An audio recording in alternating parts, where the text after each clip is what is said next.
nga ne entrepreneur da nga bëgg a nekk entrepreneur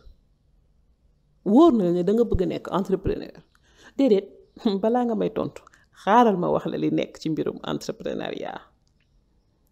kii de mooy Aziz montram bu sonné 6 heures jotagul sonn na nelaw yi doyul waaye ñàkk pexe liggéey baa ngi koy xaar dina jóg sangu julli solu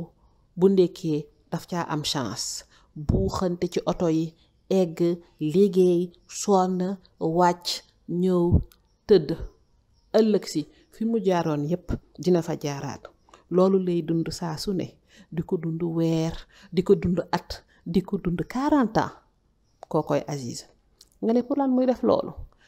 bu liggéeyee ba weer bu dee ñu fay ko lu toll nii déedéet wàññi ko wàññiwaat ko aha nii la toll te gis nga léegi bu liggéeyee loolu yépp ñépp ñoo koy gën a soxla lii mu jot a liggéey boroom kër gaa ngi koy xaar ndugga baa ngi koy xaar courant bi ndox bi xale yi internet bi ñépp ak xam nga kan yow mii ne da nga bëgg a nekk entrepreneur ndaxte xam nga lan mooy nekk entrepreneur mooy xam nooy def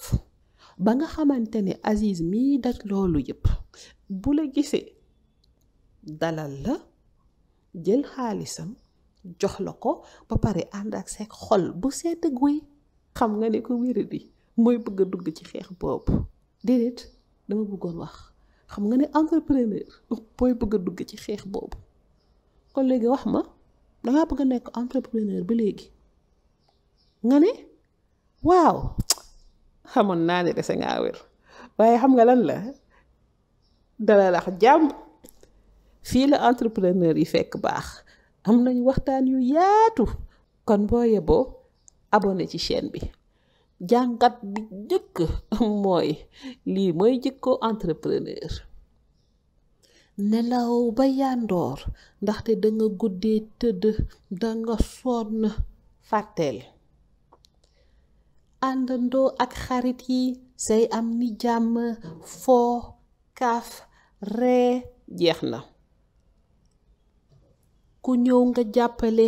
ku ñëw doone déedéet ndaxte yow yaa fi gën a baax loolu it de jeex na seetaan télé ak say xarit xam épisode yépp yi nga xamante ne ñooy jàll ci télé yi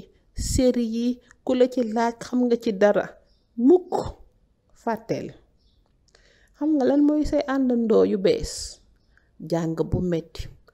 jóg di daanu buuxante gàllankoor nekk ki nga xamante ne moom ngay yeewul moom ngay tëdd loolu de mooy nekk entrepreneur waaye tamit xam nga dëkk bi lan la nekk ci li nga xamante ne moom nga mën nekk ci li nga bëgg di dox nit ñi ay solution yoo xamante ne day faj seen soxla aha loolu de moo tax ba ku ñam ci dugg ci mbirum entrepreneuriat dootoo ko bëgg a bàyyi